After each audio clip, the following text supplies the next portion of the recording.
And welcome along, guys, to another episode of Martin's World and 420 News. Sorry, I'll be forgetting what show I'm introducing there sometimes. So welcome along to 420 News, brought to you by Martin's World. And I'm your show host, Martin Condon. Guys, got a bit of news lined up for you today, as is the 420 News. But before I get to that, I just want to remind you guys, if you want to help support the show, support the fight for cannabis legalisation in Ireland, you can sign up for the patreon.com/Martin's World, or you can also make donations in the form of bitcoins through the link found on martinsworld.ie. Guys, all of the funds that will be gathered there will be used to fight for cannabis legalisation in Ireland by establishing a cannabis activist hub in Cork City, so we can bring together the cannabis community and the activists out there, just so we can better fight for cannabis legalisation.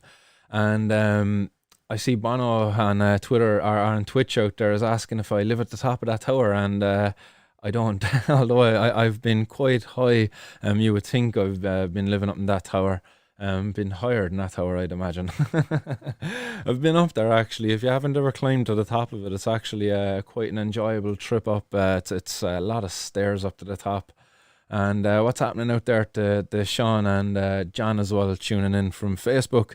So guys, we'll get on with the news today. Bit of positive, bit of negative, a bit of mix of stuff in there, guys. So I hope you enjoy the show that's lined up, and we'll get stuck into it. So the first story today is with the UFC.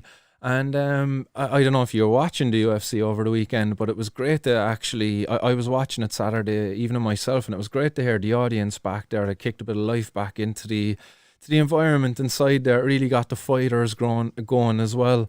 So it was really great to see. And it was good then to see also, it was last Friday I kind of came across this, but I didn't really get enough time to read into it, to report on it. So I'm doing so today, and it's the UFC are going to stop punishing fighters for testing positive for cannabis.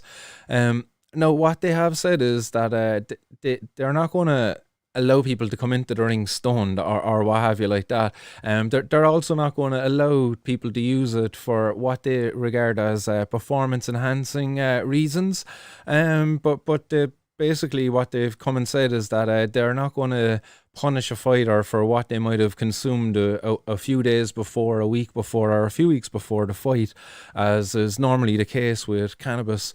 So it's certainly good news there, but it's not, they're not out of the woods yet in regards to that, because there's certain athletic organizations there still within the US and places like that will be testing still for cannabis, and they have their own kind of rules and whatever. But the UFC specifically, as an organization as a whole, they're no longer going to punish fighters for that. So happy days on that. And there's a couple of comments there then from Jeff Nowitzki, who's the UFC Senior Vice President of Athletic Health and Performance. And he said that all other cannabinoids derived naturally from cannabis are no longer prohibited substances. And he goes on to say that the bottom line here is that in regard to cannabis, we care about what an athlete consumes the day of a fight, not days or weeks before a fight, which has often been the case in our historic positive THC cases.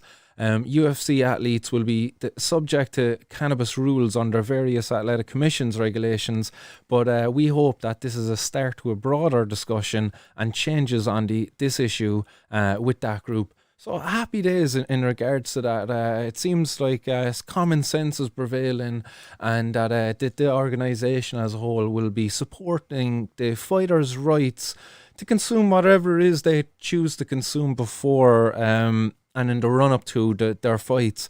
Obviously, they kind of allude to the fact that they're not going to encourage people to be using it for performance-enhancing aspects, and they wouldn't be looking favourably upon somebody who arrives to the ring stoned, shout out to Nick Diaz there, who possibly have done that in the past, and also Mike Tyson, who made aware to people aware of the fact that he had smoked cannabis just before his fight.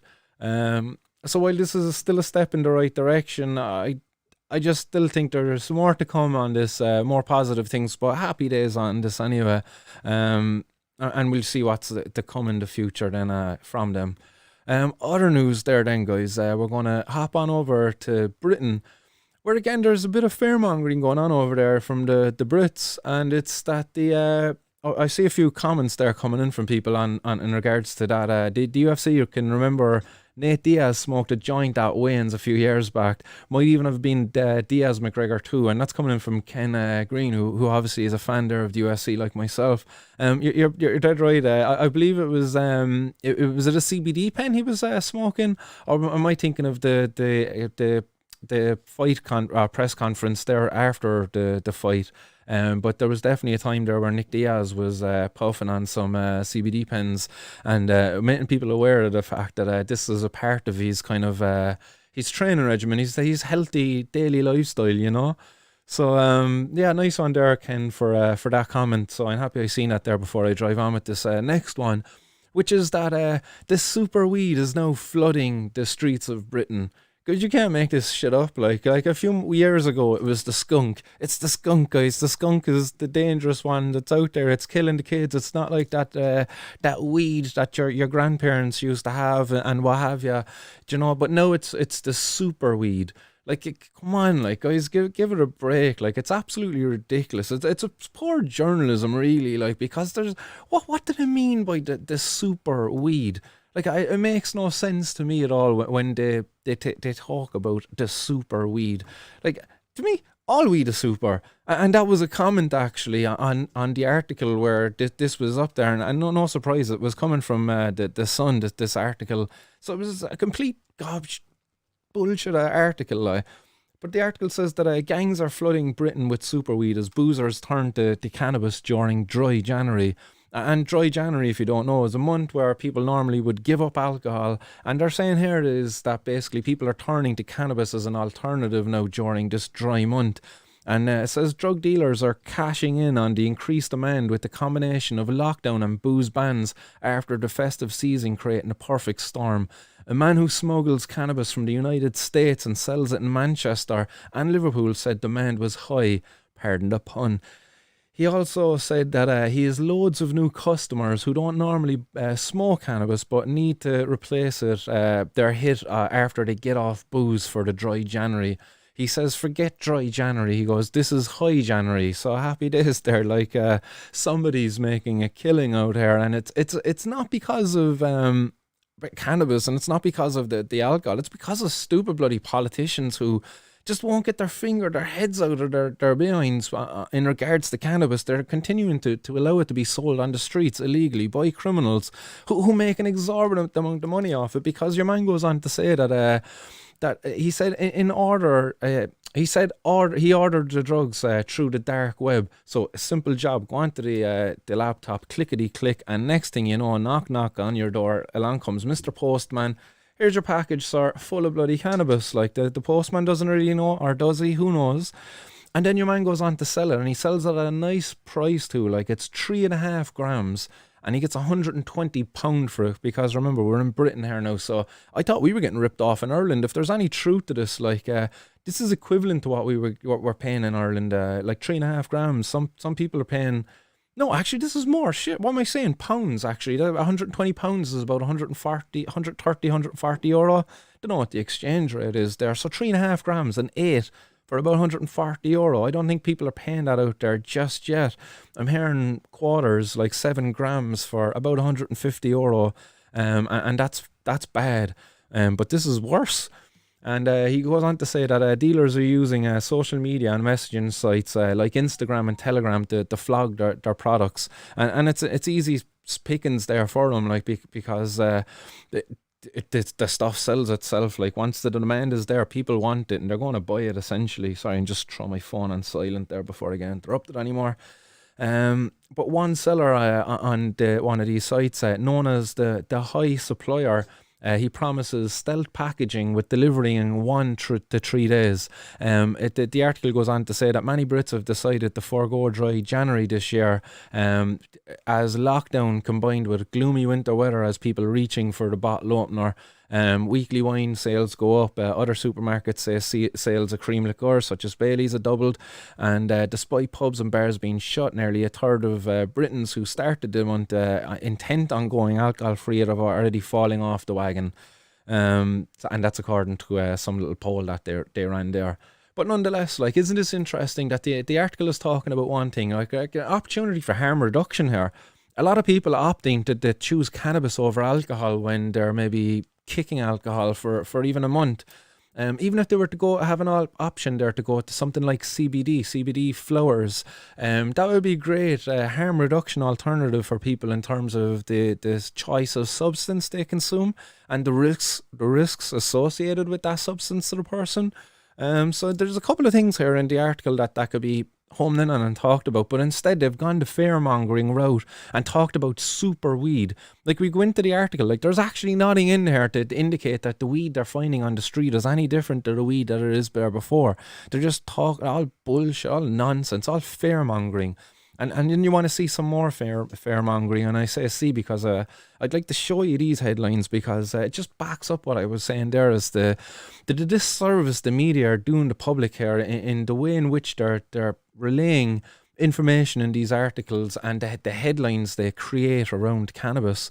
And because they could be calling for action at the end of the articles, but they don't. They just go on with their fear-mongering and the age-old nonsense of like this is criminal and it's bad and we can't condone this behaviour, rather than saying, hey, it's prohibition causes this kind of behaviour. If we were to regulate the supply here, this drug dealer wouldn't be able to charge this amount of money and people could get a quality assured product. But no, they don't go on to do this because it's not in line with what the government want them to be saying. Like, and I don't know, I just really don't trust the media a lot of the times anyway, and some of the headlines, and this is why. Have a look at this stuff here when I popped this up here for you.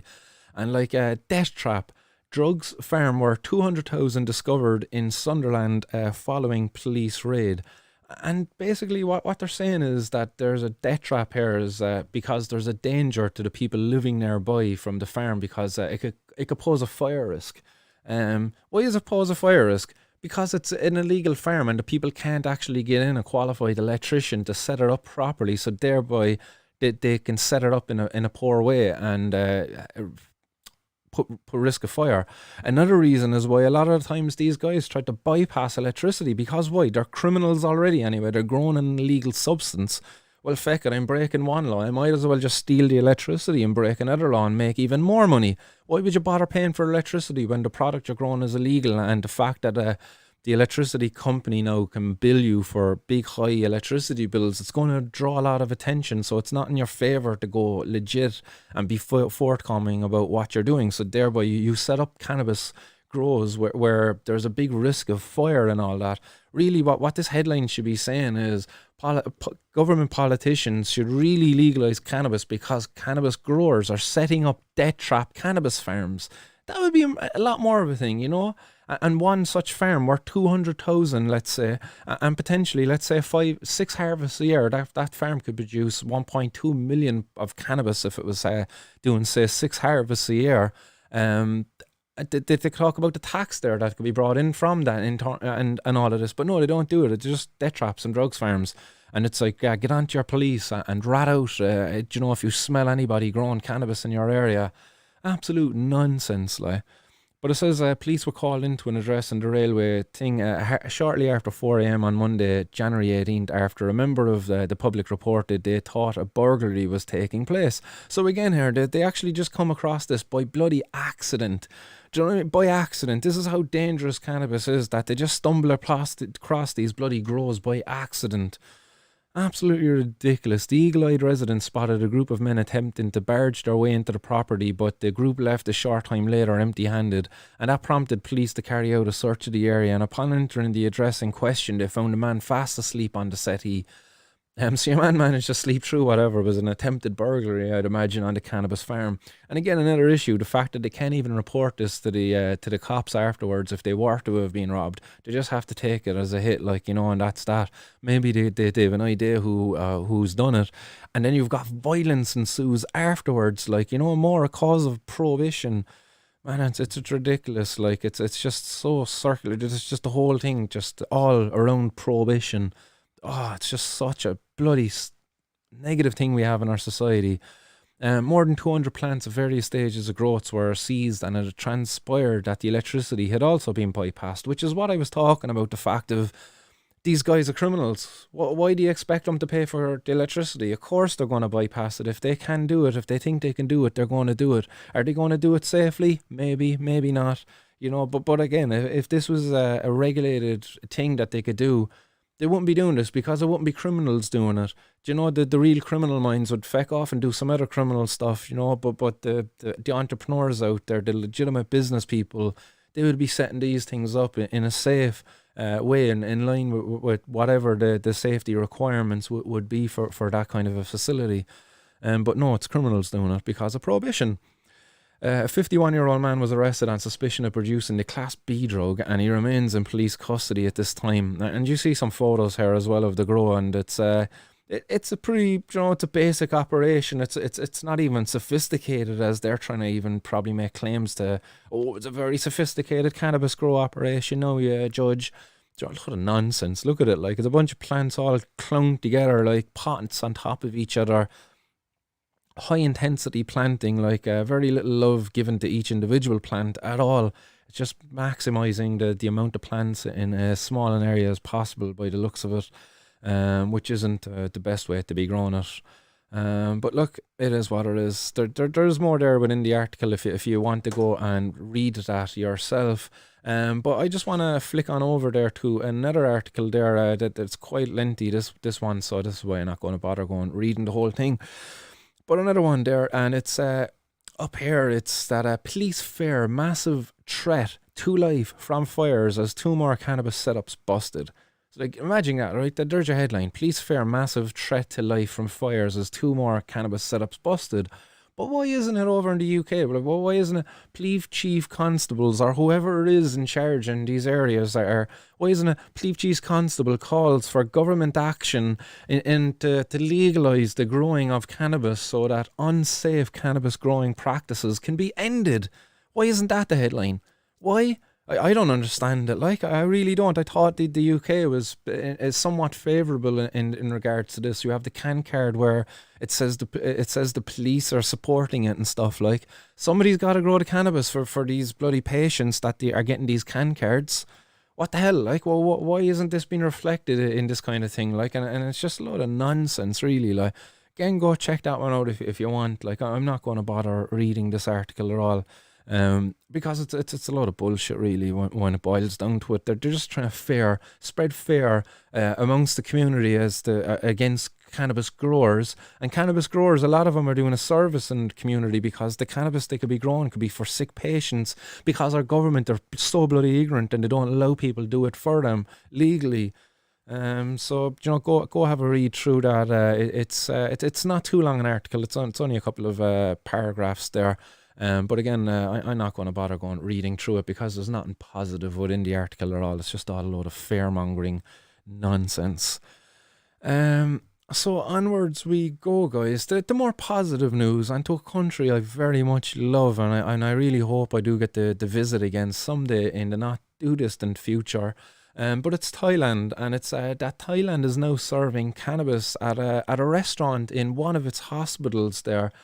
And they're doing an amazing job in that, like, happy days. So this article basically is it's highlighting what's going on over there. It's found on reuters.com. That's where the article is coming from. Just type in Thailand serves up cannabis cuisine to the happy customers, and that's the main heading of the article. But I have a few snippets out of it, and it's that it says giggling bread and joyfully dancing salad aren't the usual dishes on a menu in Thailand. But one eatery is hoping its cannabis-infused cuisine can lure foreign tourists and take the taboo out of its recently legalised leaf. Because over there in Thailand now, they're laxing their policies around it, and there's more opportunities there for entrepreneurs like the person here who set up a restaurant at the Khao Phaya Alaka Falfure Hospital. Jesus, that's man, I'm definitely pronouncing that one wrong 100%. But it's a hospital in Parshin, Buri, and it's started serving its own Happy Meals this month. Happy Meals, hey. After Thailand delisted cannabis as a narcotic, allowing state-authorised firms to cultivate the plant. And cannabis leaves, when put into food, are even a small amount, it will help the patient to recover faster from the illnesses. And that's coming from a project leader there at the hospital. And again, I'm going to butcher the person's name if I attempted it, so I'm not going to attempt it. It'll be in a video here that I'll play for you in a couple of seconds. But an amazing article, very good news there. And I really hope to see more positive stuff there come from Thailand, because I never got to see them, but I heard they have really cool mushroom huts over there too, where you can get access to some of the psychedelic mushrooms. And I see great things and great potential for cannabis within Thailand. Thai stick, if you don't know it, like it's often kind of associated with Thailand, like, but where it's Thai stick. But I wonder, will that make a re-emergence over there as their thing, like, you know? But who knows? Let's see what happens. But I just have a little video there that I'd like to play in relation to that article. So if you just bear with me a second. And I'm just going to hop back on over to the Firefox window, and I'm going to get up this video now for you. And 1 second, why isn't this coming up there now properly for me? There we go. No, did I not have it up here? Give cannabis. Okay, I might have lost that article there now. So I'm going to get the video up because I must have closed the window. So what was it? Thailand and cannabis, let's say, and news. Thailand serves up happy cannabis, yeah. But I want to get the actual one from Reuters.com. So Reuters.com. I think that was it, Reuters.com. There we go, happy one. And this was the article in which I was referring to, if you would like to go and have a read up on that. And apologies there for the little delay on it.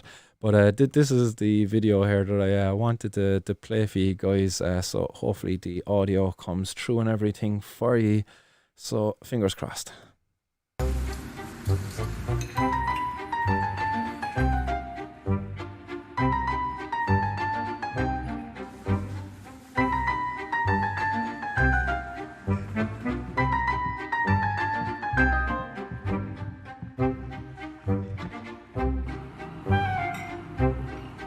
ก็คือมันรู้สึกไม่แตกต่างแล้วก็มันก็เหมือนกันใบไม้ทอดแต่มันก็คือทางเลือกอย่างหนึ่งแล้วก็มันเป็นอาหารทางเลือกอะค่ะแต่ถ้าถามว่ารีวิวอะเอฟเฟกต์อย่างเงี้ยมันก็อาจจะมีแบบเหมือนเราได้สัมผัสว่าเรามีความคอแห้งนะเราอยากกินขนมหวานนะอะไรอย่างเงี้ย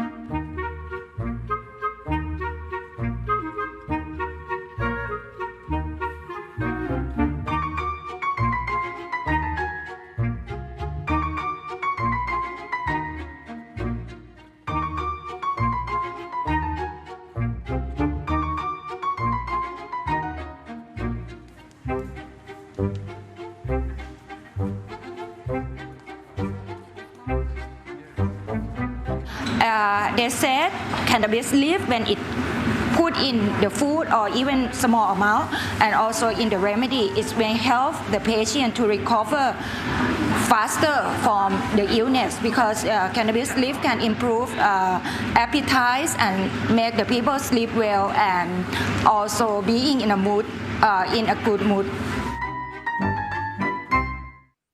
So guys, there you see it, like excellent stuff coming in from Sunday Thailand, like very arrested. Sorry, no, but very positive stuff to be reporting on here on the 420 News. It really makes me happy to come across news like this, But you see there at the end of the video, like even the food and the cuisine over there within Thailand, like it's amazing. Like it's very wholesome, it's very natural, and it's very much cannabis is very much in line with that kind of thing. That they get their their food is their medicine, effectively, you know. Their food is very functional and stuff like that. You know, if you didn't know that, basically, you would think it'd be counterproductive in a hot country to have spicy food, for example. But you seen all the chilies there on the table, and when you eat a lot of chilies, when you eat a lot of spicy food in a hot country, it makes you sweat. And when you sweat, your sweat actually helps your body cool down. So there's a function that food plays in the role in their diet, and to allow them access again to cannabis. And I say again because it was taken away from them. It was taken away from them like just about whenever it was when the UN was pushing their thing across the world, trying to brainwash everybody about cannabis and the dangers around it. Cannabis was taken away from them. And it's now been given back to them, and it's great to see that, because it's really going to expand upon the potentials there of incorporating medicines into food and having much a more preventative approach to our health in order, like, rather than wait until you get sick to incorporate something into your life, to your lifestyle, to your daily routine. You kind of incorporated it in anyway into a normal healthy daily kind of habit, or a weekly, monthly habit, in a preventative way, in order to prevent sicknesses occurring, you know. We all think it's our doctor's job to take care of us when we're sick, but actually, like, it's our job to take care of ourselves when we're healthy, but to prevent ourselves from getting sick. And we do this through our food, through our activities, to exercise, and all of that kind of stuff. And cannabis, you know, for some of us out there, it is vital. It's a vital tool that we use to incorporate into healthy daily activities and lifestyles. So excellent stuff to see from Thailand, and feck it, who knows? I'm going to run away to there someday if this ignorance keeps prevailing here and cannabis remains illegal in Ireland. Thailand is certainly a country I would love to run away to. So thanks to everybody in Thailand who's gotten them to this stage and allowing me to report on it. Because now I get to go back to Ireland, where sadly the news I'm reporting on now, there's not a whole lot of cannabis involved. Actually, I don't think there's any cannabis involved, but it's drug policy related. It's related to prohibition. And it's that a teenager was charged with robbery and assault here in Cork after the Find My Phone app was used by Gardai. And when they used the Find My Phone app to relocate the phone after the person who was violently assaulted and had the two phones robbed off him, the Gardaí then also found nearly €6,500 worth of cocaine. Accidentally again, like, and this was only a teenager. I believe he was only 19, the person involved in this, but absolutely ridiculous. So I'm not too sure what the outcome of this was. This was in court there earlier this morning. But I don't know what the outcome of this case was. But the article says that on Thursday last week, a man was walking in Bishopstown when he was attacked from behind by a coward, nonetheless a coward attacking a person from behind. But he was punched in the back of the head. Two men then demanded that he hand over his mobile phone, and he was struck a second time before the two men left the scene with two mobile phones that the man had. The injured man was then brought to the Cork University Hospital with non-life-threatening injuries and was later discharged. But non-life-threatening injuries, but I'd imagine, like, he's left traumatised after this, because getting attacked from behind when you're walking down the road, like, surely every time you're walking down the road alone, like, that's going to replay in your mind, and you're going to be looking behind your shoulder a bit more. But scumbags nonetheless did to go and do this. The Gardaí began an investigation then, and the injured party later told them that he had installed a Find My Phone app on the phone, which the Gardaí then utilised to apprehend the burglars, the attackers. But in doing so, they searched the property on Brian Baru Street, and they also found €6,500 worth of cocaine along with the stolen phones. And a man aged in his late teens, a man, like a coward of a man, and he was arrested at the scene and brought to the Cork Garda station. and he'll appear before the courts there today. But again, as I say, I don't know what the outcome of that case was today. But it's absolutely ridiculous that this fella is out there. He's selling cocaine and he's out there robbing people on the streets too. This is not what we want at all in our society. We empowering these kind of people with money and with power through cocaine. Like, he's out there attacking people, robbing their phones off them. Imagine what he'd do to you if you owed him money. But come on, like, is this really what we want? This is what prohibition puts in place, where this guy is selling cocaine on the street, and he's capable of this kind of violence just to steal somebody of their property. Imagine what he's willing to do to get something back, what he believes he's entitled to, i.e. if you owe him money, do you know? Absolutely ridiculous. Like, and imagine if you find yourself in debt to this person. It's cocaine they're selling. It's not cheap. Like, on a weekend out, like, you could quickly rack up a 6,000-8,000 euro debt, let's say, on your head just on cocaine. Just by making a couple of phone calls. Oh yeah, drop up another bag there. Yeah, we'll sort you out next week. Yeah. Yours, come here, do you have another bag? Go on, yeah, just sort it. Yeah, we'll sort it out during the week. Like, and these fellas don't give a shit. He'll keep sending it up to you. What'll happen? You owe him £1,000. Grand, boy, no bother. Look, we forget about the £1,000 there. Look, just mind this package there for me. Just mind this package there, and look, we won't worry about it. But this is what happens to people. Like, they get indebted to these kind of criminals, these scumbags, and then they take advantage of them in their desperate situation. And what happens then? Some of these guys, like, and I don't have any proof of this, like, but I'm just throwing it out there as a possible scenario. But let's say you're a drug dealer, a big one at that, and you're well connected, and you're connected with a guard, and the guard says, come here, we have to bust somebody there. Do you have anybody there we can bust? Yeah, this fella down there, look, I'm going to give him a key of shit stuff, but look, you don't even test the quality. Look, it only needs to test positive for cocaine, and it doesn't matter. So it's like 98% fucking baby powder, and make sure you test this corner of it there. That's where most of the cocaine is going to be. And they go down to bust a fella with a kilo of bloody baby powder, essentially. The guard, happy days, pats on the back for him. He's just after taking a bloody criminal off the streets. But meanwhile, that criminal is actually just an addict who got bloody caught up in this whole bloody charade. The whole thing's the system is a joke. Like, we really need to change it. And again, there's no cannabis involved here, but I just wanted to highlight it because he's a scumbag. He's robbing phones and he's selling cocaine to people out there. Well-to-do people too, like, because I know myself, I can barely afford to buy bloody cannabis. I can barely afford the cocaine. Seriously, in fairness, €200 there for an old bit of cocaine for up your nose on a Friday night. Come off the stage. Like, I couldn't afford that myself anyway. Like, this is well-to-do people who's into that stuff, like. And if you're not well-to-do, like, well, you're selling to fund your habit effectively. You might go away and you buy, I don't know, what would you buy, an ounce?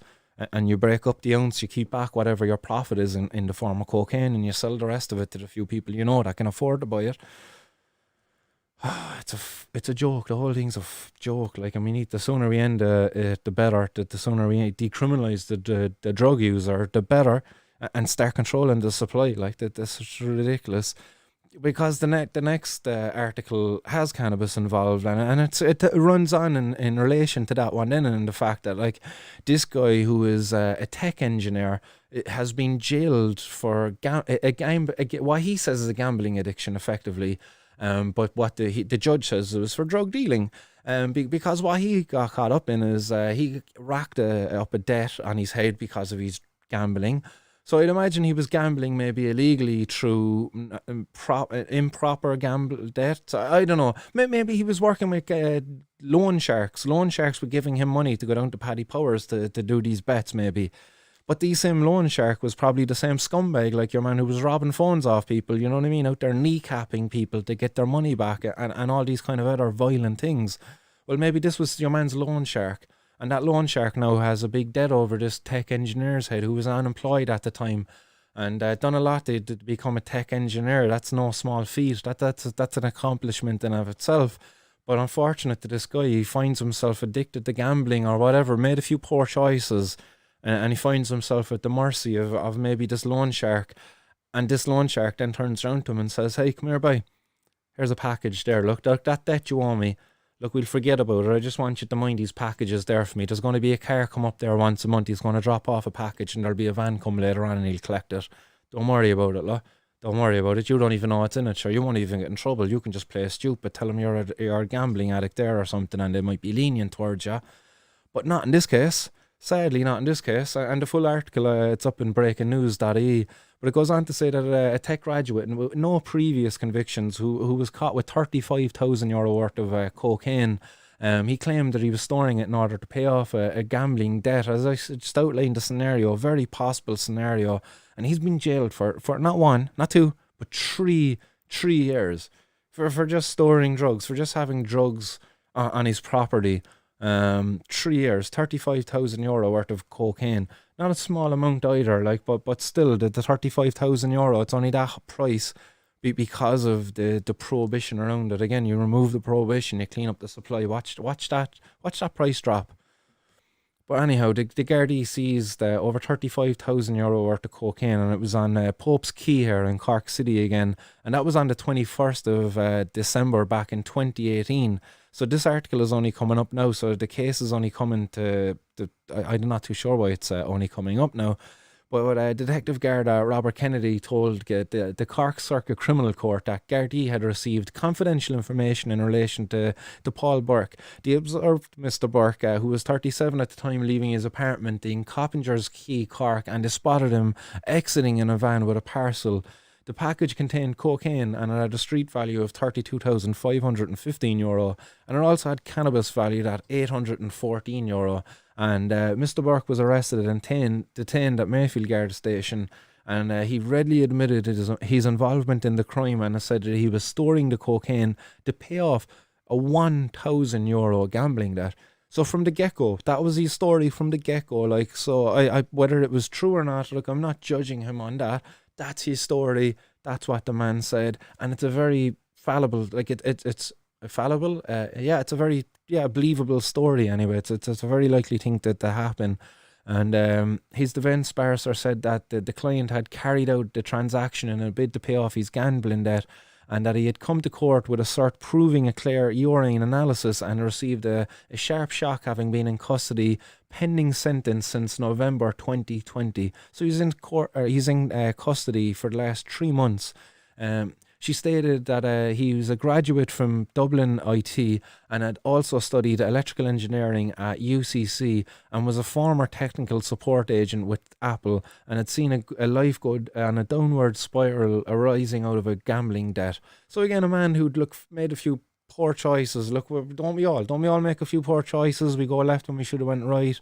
Do you know, we be mean when we should have been nice. We're humans at the end of the day. Do you know, come on. It's unfortunate that this man got into a situation where he got a gambling debt, let's say it was true, and it was to a loan shark who was also a cocaine dealer.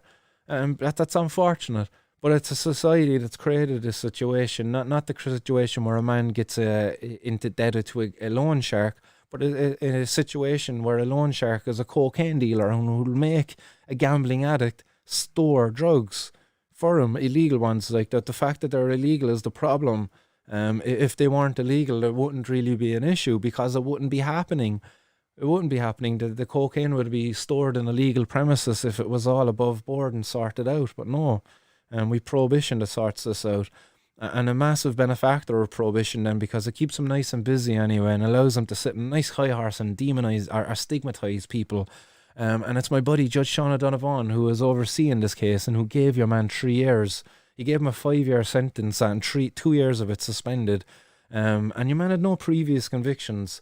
In fairness, like, come on, I don't know what the extenuating, I don't know what the information was there in the background of this case. Maybe there was obvious that your man was actually the ringleader or the main organizer of the whole affair and he had no gambling debt. Who knows? I don't know.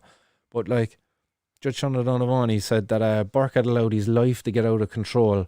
He stated that Burke was a well-educated man and knowingly got involved in the supply of drugs, and he told the court that while Burke was short of money and had a gambling addiction, the case was without exceptional circumstances and which would allow for a fully suspended sentence. Taking the guilty plea into account and the cooperation of Burke, who with Gardaí, the Judge O'Donovan, jailed Burke for 5 years, suspending the last two of the sentence. So absolutely ridiculous there. that this kind of thing is just still going on. The people are getting locked up for 3 years for cocaine. Like, really, come on, like, it's our politicians who should be getting locked up, not this fella. Really, I don't know how to argue this one effectively, because it's not something that's there, but like, it's prohibition that causes all of this. If we just get rid of prohibition, the price of these drugs go down, the illegal nature of in which they're supplied to people goes away. You can go down to somewhere and get it through a proper, clean environment, where you're not funding a black market. But until our government get their head out of their arse and stop being so stigmatic and judgmental and discriminatory towards the different drug using communities out there, we're going to be stuck in situations where people with gambling addictions are being used as mules effectively for drugs. You had the case of the two young ones there who basically needed a bit of money. I can't remember what their names were. It's gone, like, but they were on bloody reality TV shows and everything. But they were smuggling cocaine, I think it was, from somewhere anyway, over in South America, I think it was. And they got caught. They basically got caught. I think they got recruited while they were in Ibiza, as the story goes, and they got caught. And it was effectively, they just wanted a bit of money just so they could party on a bit longer. And they ended up having to do fucking a couple of years. I don't know, did they get out a bit earlier, because I think that there was like a bit of support here in Ireland to get them out of the cruel conditions that they were being kept in at the time. But again, the conversation is not effectively being had out there. You had people like Aidan O'Riordan from the Labour Party. I'm no fan of the Labour Party, but he done a great job there before, like, campaigning for the decriminalisation of the drug user. But they stopped. Where is that now? There is no campaign for the decriminalisation of the drug user currently. We've Gino Kenny's bill legalising cannabis, but again, what about the other drug users out there who are still being stigmatised and discriminated against in our society, who are still facing the same criminalisations that us cannabis consumers have been facing all along? We get out of the shadows, we sort ourselves out, but there's still other people out there going through the same experiences that we were going through, just for a different substance. And why is their reason for using that substance any less valid than our reason for consuming cannabis? So I support the decriminalisation of the drug user, and I'm going to be fighting very hard for that over the next year, and as long as it needs to be done. And the next story then is over to Canada, and it's that and it's effectively that in Canada, as legalization has won, that basically cannabis is legalized over there now since, I don't know, was it 2016 or something like that? But it's been legal there for quite a bit now, and they're still sorting out the whole mess over there. I don't know if you've heard my interview with Dana Larson, but Dana Larson basically made me more aware of stuff what was going on over there, and one of the issues he brought up was some of the issues around the packaging of cannabis over there, and that this is something now that it was Health Canada, I think, who've been receiving these suggestions, because every 2 or 4 years over there they go through this kind of federal legislative review or something. So that is coming up now. So the people in Canada out there who are actively involved, now is your time to be getting these recommendations in, or your proposals together. I don't know, are they to be sent in by October is the deadline? I think October 2021 is when this review is going to take place. And one of the recommendations is to give cannabis producers more packaging and labelling flexibility. But because currently it's incredibly restrictive what they can do with their packaging, and the packaging it's way over the top the requirements. Over in Canada, let's say, there's no requirement for alcohol producers to be displaying any health warnings on the packaging of alcohol. And Dana Larson made me aware of when they actually even tried to trial it in a certain region of Canada, there was uproar from the alcohol industry to say, hey, guys, we're going to sue the pants off you. If you think we're going to put any health warnings on our products, this is counterproductive to the marketing of our products. But yet, if it's a cannabis producer over there, they have to have like warning may cause schizophrenia. Warning, like 1 in 2 users are going to get I don't know, let's say heavily addicted or something. warning, don't consume if you're pregnant or lactating and all of this kind of stuff. Like that final one, again, I'd love to see a lot more evidence there to support that women shouldn't be breastfeeding or consuming cannabis while pregnant, because I can't see any evidence to support that a woman shouldn't be. Any of the evidence I've seen to date, it's biased. It's a research that was done where basically the outcome was predestined. That they wanted to come to these conclusions. Oh, if you smoke cannabis, these kids whose parents smoked cannabis, look, they were less well off to do in life.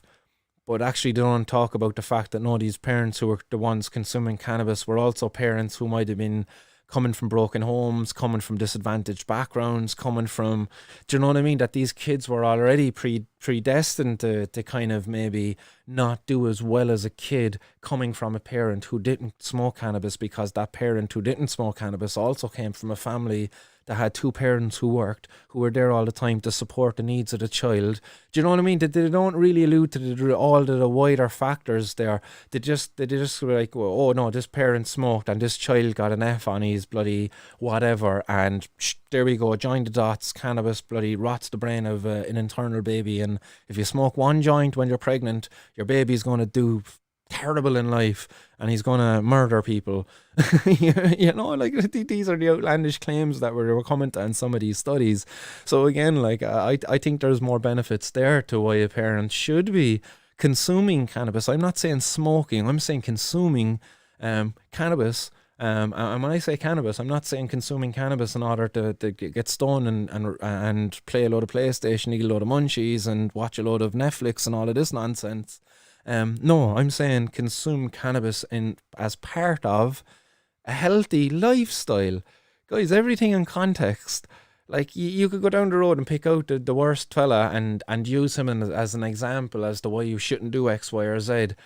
But you could go and pick another person who does very well in life, and that person could do some of those very same things and could, but the media never makes you aware of this stuff. They just have the headline, oh, parents who smoke have kids who do better academically, perform academically poor, or whatever the argument might be, their headline might be. Do you know what I mean?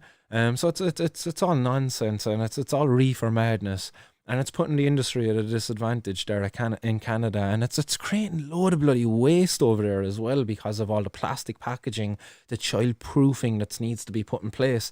Again, just use alcohol for example. You can go in, you can buy a screw top bloody alcohol over there, literally twist off, just the same as your bottle of Pepsi would be, or your bottle of Coke, or whatever it would be, your bottle of water even. But yeah, for cannabis, it needs to be child-proofed. If a child gets at your cannabis joint, Dane Larson used this, and if he eats it, there's no danger there. He's not even going to really get high, or she might not get high, because it hasn't even been decarboxylated. It has to be burnt for them to even get high. So there's not even that much of a danger there to the kids that they're going to be even intoxicated. But if it's a cigarette, if it's alcohol, man, these things are deadly, and they don't have the requirements there. So it's discriminatory. It's not based on any real facts. It's just all discrimination towards cannabis, just to make life harder for the cannabis industry. So that's coming from Canada, guys. It's just something to be aware of. Cannabis legalization, it's coming here in Ireland, guys. We don't want this nonsense here. We don't want this over-regulation of the industry, of the market, because it'll be to the detriment of it, and the black market will prevail. Other places we go then, and it's the Colorado. Excuse me, guys. I've got my water to lubricate my throat.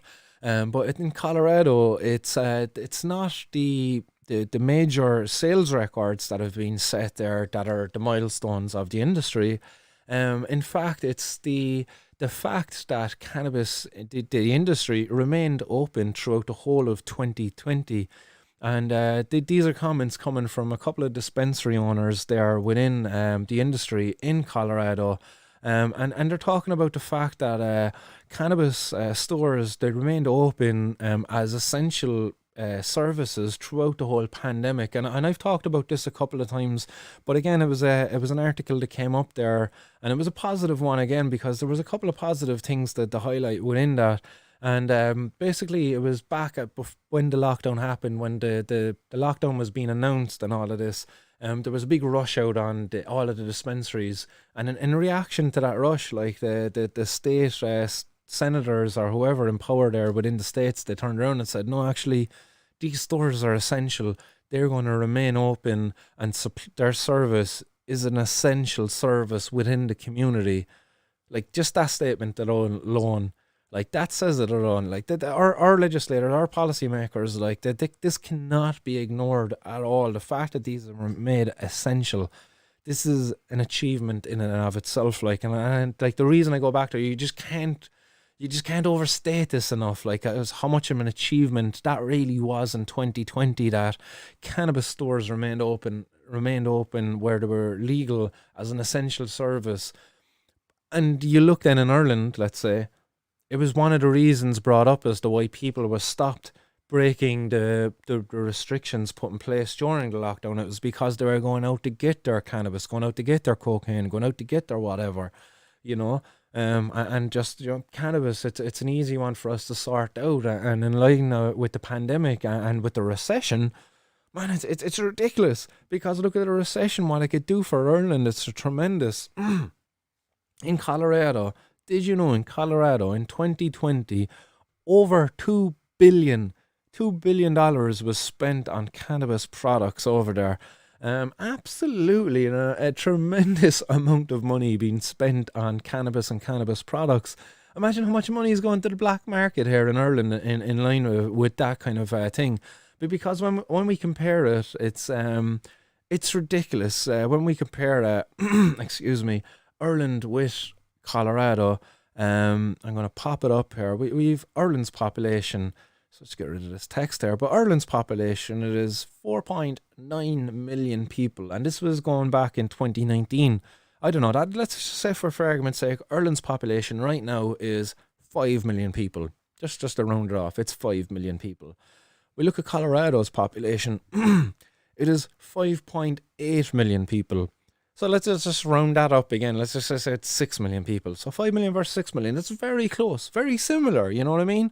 That is a very similar population there between the two. So the potential there is that Ireland currently is seeing €2 billion, or if you want to do the dollar equivalent, 1.5 billion or whatever it might be, euro, going just gone, disappearing. It's just gone. I don't know the way of something off.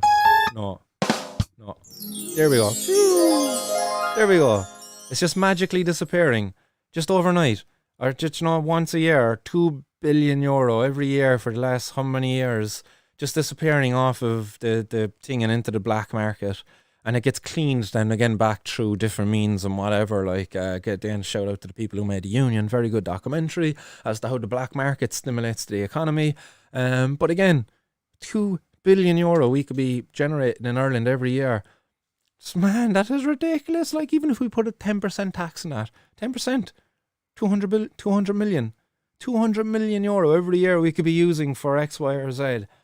Because that's what the people in Illinois have done. And that's where I'm going to be going to next with the news. And it's that in Illinois, oh, guys, I don't know, did you see that there actually? I go back there. Oh, yeah, you mightn't have actually. But if I transition over there, there's the populations of Ireland, 4.9 thing. Yeah, I had those coming up on my side, but you mightn't have seen that. Sorry, I just realised that there as I was transitioning. Maybe you did, maybe you didn't. Who knows? But over in Illinois, guys, Illinois have raked in a massive amount of money there. And 62 million of it has been ring-fenced for the impoverished neighbourhoods and communities who've been most widely affected by the prohibition of the cannabis and drugs. So an amazing amount of money there, 62 million in Illinois. I believe they only legalized cannabis there as well in 2020. January 2020 is when they started selling cannabis there legally, and already they're up to that level of money coming in. So Illinois has collected 62 million from legalized cannabis sales that have earmarked for helping minority businesses and neighborhood development. but the money hasn't been spent yet. And there's some issues there as to why that is. It's apparently it's because there's issues there with the state system to hand out new cannabis business licenses, and numerous requests for help as among the reasons. So there's issues there within that. Maybe COVID is playing a factor in that as well. But like the fact is, 62 million is sitting there waiting to be used to help people to start up their own businesses. These might be people who have been criminalized for selling cannabis in the past, or who knows, and they now want to set up their own cannabis business. It's there for them. But overall, the sales of cannabis, which began only in January, have brought in $175 million in taxes, and that's according to the state's Department of Revenue in Illinois. Boy, that's imagine that. So Illinois, I checked out their population. They've got a population of 12 million. So that's crazy. Like, so I'm not too sure how much they're putting on the taxes there. Maybe Colorado is just a bit more of a popular market for cannabis, and that's why they're doing a bit more. But maybe Colorado is a more developed market there too, because Colorado's market's around since it's around years. The numbers I've been looking at there were going back as far as 2014. But I'm not too sure when exactly Colorado first legalized exactly. But again, tremendous stuff, like great potential there. Like I'm going to close out on that, because that's a positive note to leave on. Like is the potential there if we were to legalize it. Again, I hate highlighting money in cannabis while there's people still being criminalized for it, while there's still people out there suffering without it. Because I just think it's very disingenuous to be focusing on that aspect of it, and not focusing on the social injustice, you know, the suffering and all of the pain then caused by prohibition. You know, if we're just going to be focusing on the glittery branding and all of the positive stuff that come, like we're missing out on the people who've been affected by it, the people who like myself, like my I feel like my mindset, I don't know, but I go as far as saying I kind of have a PTSD almost, like when it comes to our gardai, that is, because when I'm going down the road, I see gardai and I can't help it. It's instantly in my mind. I'm reacting, like certain thoughts are. I'm checking my pockets almost. I'm like trying to think, do I have something on me? And like I'm preparing myself for battle. That's in my own mind. That's not fair for me. That's not fair. Like I don't deserve that. I haven't done anything to anybody to deserve that. None of us have, and I don't believe any of us deserve to be treated in that kind of a way. But nonetheless, that's how I react to it, and I hope we can change that in the coming years. But it's something I'm gonna have to deal with, you know. And I think if we were to decriminalize cannabis, decriminalize the drug user, I think that will be an amazing achievement, and that'll do an awful lot in kind of healing that aspect of the hurt that was caused upon me anyway, as an individual who's been kind of cruelly punished in this war on drugs, you know. So guys, I know I shouted out one or two comments there at the start, but I'm just going to get excuse me, a couple of more of you back up there, guys, because I see a lot of comments coming in. Excuse me, guys, for clearing my throat there. I should have really got a glass of water there to start off. But shout out to Keitra Halloran there as well, who says that we all need to stand and together, I believe he's saying there, and autocorrect changed it for him. But yeah, I agree with you, man. It's the people that's going to do this, and keep watching, guys. I know I've been talking a lot lately about doing actions, but really, like it's the day is coming. I am going to be out there taking to the street very soon with some just individual protests, just showing the people the potential that the individual has within the community to go out there and protest. Very good podcast again from Joe Rogan recently.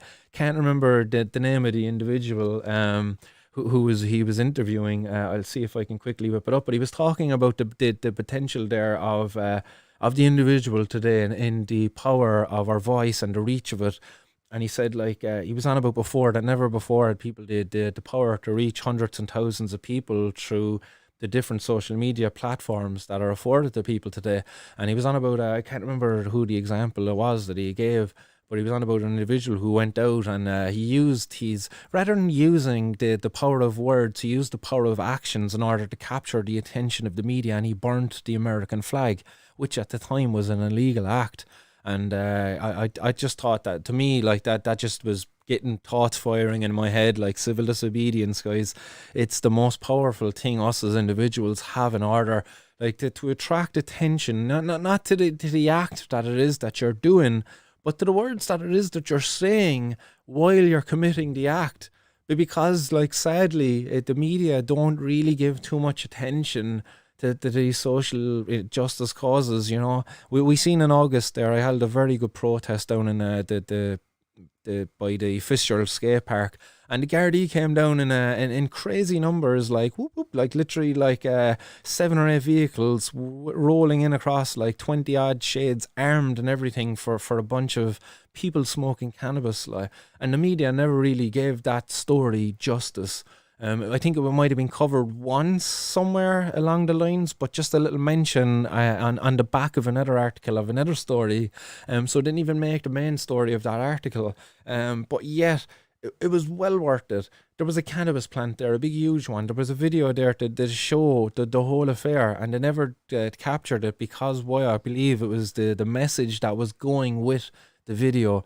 It's the message, and you look at the media that I've just shown you within this show, and the message that they want to carry, that the super weed is flooding the streets of Britain, you know, those dodgy growers who are risking the lives of their neighbours, you know, guys, making your neighbours fearful of anybody who might be growing 1 or 2 cannabis plants at home. This is their agenda. This is what they're trying to do. This is why I'm here, just with the 420 News, trying to straighten things out a little bit, try to you know, just get the balance, the equation a bit, because it's just crazy what's going on out there. But again, look, I'm going off on a couple of tangents there maybe, but I'll just get back to your comments, guys.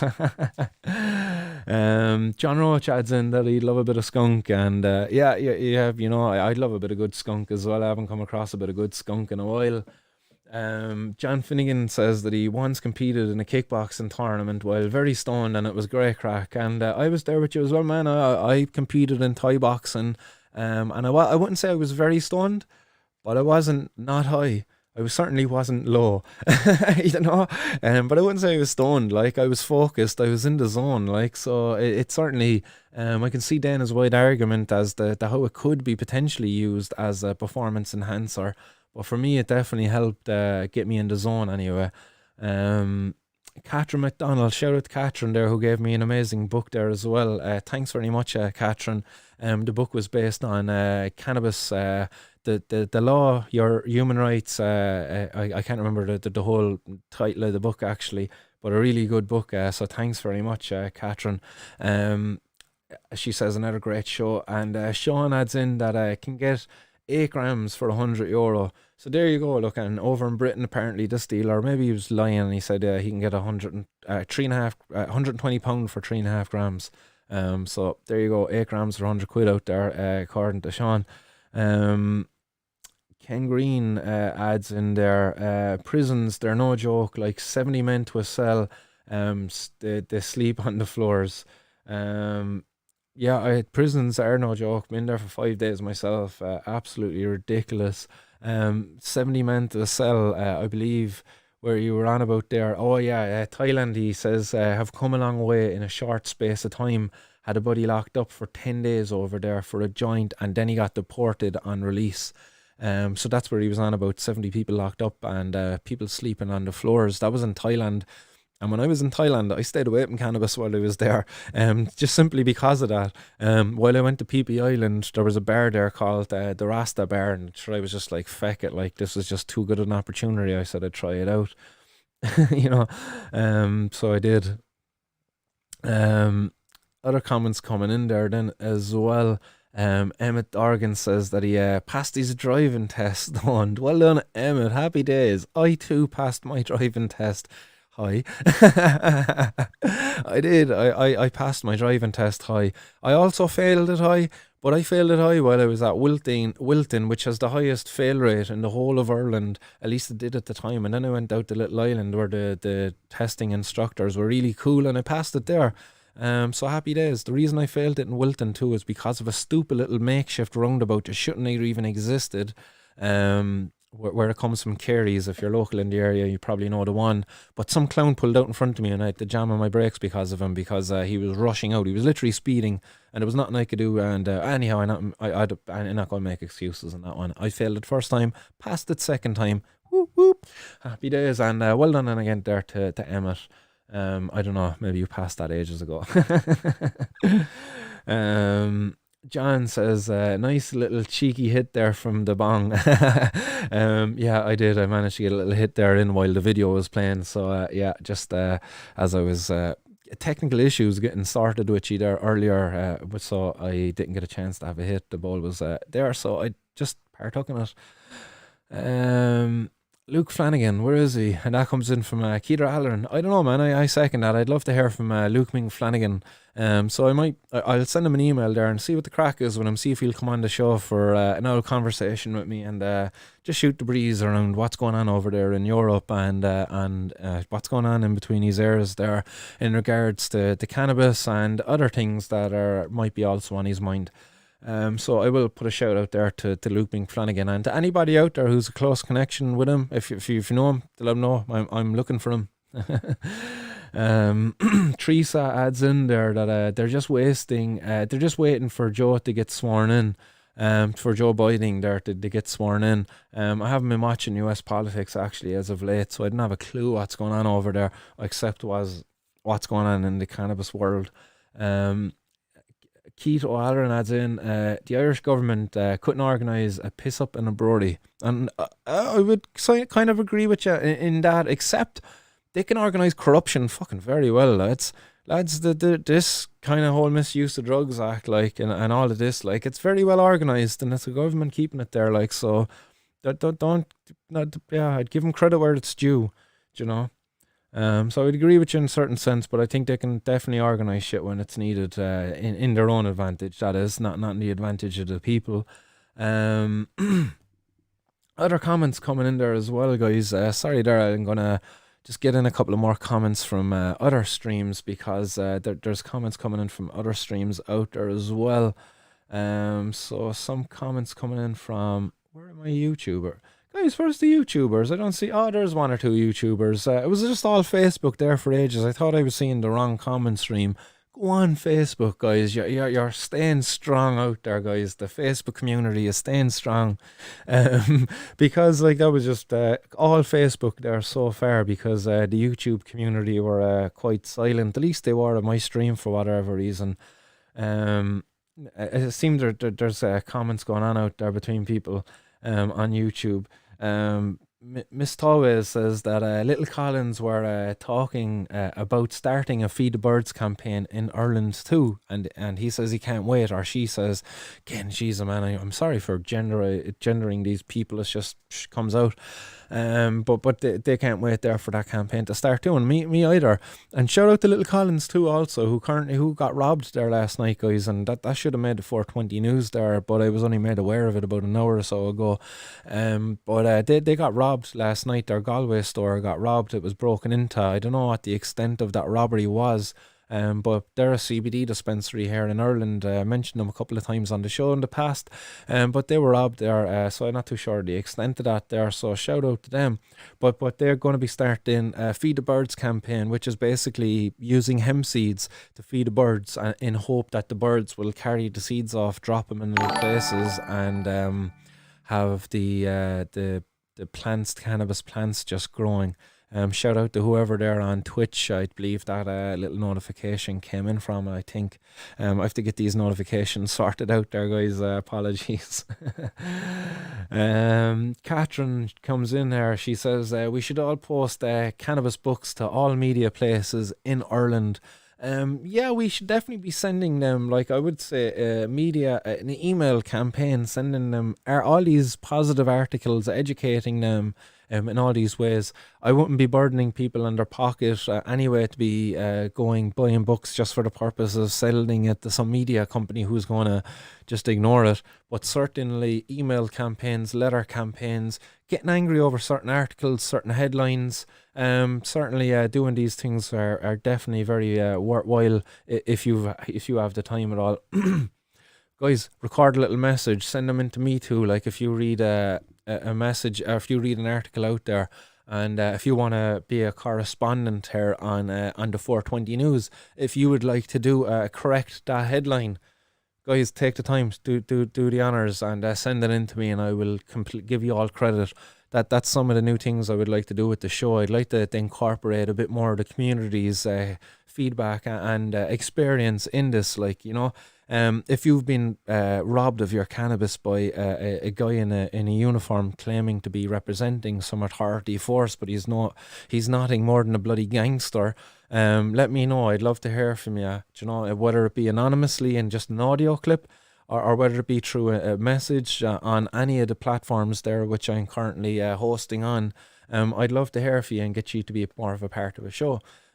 Also, guys, if you read an article and you want to report on it, if you would like to correct a headline, as I mentioned earlier, do it. Send it to me. If you want to do a video, by all means, to put a video together, be a correspondent, get it in here, and I'll feature you on the 420 News, because you're a part of this community just as much as me, and I'm just trying to think of ways to make the show a bit more interactive, but to get people more involved out there as part of the cannabis community.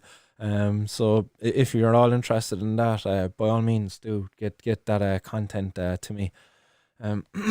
Some more comments coming in there as well. Miss Always says that same here, stoned for all the lessons too, and that's in reference to the driving. So again, it seems that people are passing their driving test while high. Surely those people should come with a little cannabis leaf stamp on their driving test to say, hey, this person can drive while consuming cannabis, maybe. Who knows? But well done there as well for doing that. Other comments coming in there from Hoax 2020 says, great stream, and that's coming in from YouTube. Thanks very much, Hoax 2020. And Kitmer adds in there, I was thinking about getting a bunch of seeds and throw them around any green patch in Limerick, and maybe some will grow. 100% go for it. 100% grow for it. And if you want to encourage them to grow a little bit more, maybe put them in between a little bit of tissue paper, encourage the seed to germinate. And when you have a couple of germinating ones, put them into a little bit of soil, keep them in a small pot, get a little bit of a growth going in them, and plant that one out as well if you're brave enough to go to that kind of a length. But if throwing the seed out into the ground is what you want to do, then maybe go and rake the ground beforehand. You know, get a rake, give it a little scratch, so you can loosen up the dirt a little bit so the seed can get in a bit more. But if you just want to throw them, by all means, go for it. The birds are going to eat them up anyway, carry them around. Some will get pooped out, and it might eventually grow. It might land in the right spot, who knows, but definitely go for it. It's great food as well for the birds, all those amino acids. Jesus, it definitely need a sup of water. I'm going to have to end the stream shortly for fear of dehydration. Ken Green adds in there are there's an RT short story competition coming up. Be great to have some cannabis stories in there. Will create an awareness to the herb. I didn't know that, actually. Thanks very much there to Ken for that, letting me know that. Because I just proposed an idea earlier to the guys at Deegan Media, and I really hope they're going to take me up on that idea. And it's to go out and capture basically how easy it is to source drugs on the streets of Cork, but also to capture the stories there of the people on the streets and who are involved within the different drug using communities who are currently targeted by our Gardaí, and to get their views and opinions on different things. So brilliant, thanks very much. Like, that's a very well timed comment, man. The universe, like, it works in mysterious ways, you know. So thanks there to Ken Green there again for that comment. Teresa says, love it, Martin, on the license. Thanks there, Teresa, for again all your amazing comments, and for always tuning in for the show. And Keidra Halloran also adds in that go get a drink, Martin. I will certainly go to get a drink. And guys, thanks to everybody out there who's taken part in today's show. I see YouTube, Facebook, guys, you've stayed in the double digits there for the majority of the stream. and I see the Twitch is getting out there now and getting 2 viewers at the moment. So again, guys, shout out to everybody who's taking the time to watch the show today live.